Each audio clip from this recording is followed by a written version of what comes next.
All right, let's learn how to make a vegan burrito worth at least $12. You're looking at some of the ingredients there.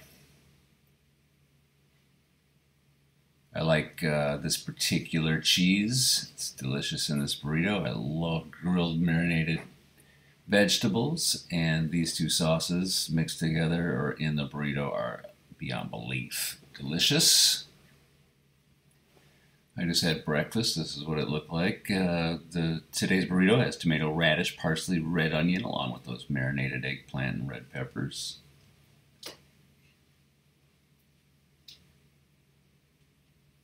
I make a homemade tortilla. When that's done cooking, I add black beans and vegan cheese to go in the toaster oven for a couple minutes and get nice and warm.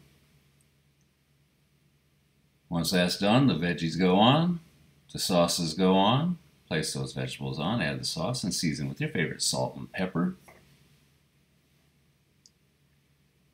Once that's all together, fold it up, eat it, and just wonder, why have you not been doing this since you were 9 years old?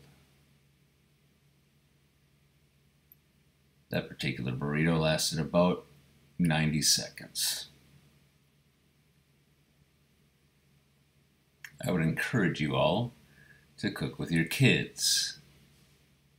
They actually love these burritos, don't you guys? Yeah.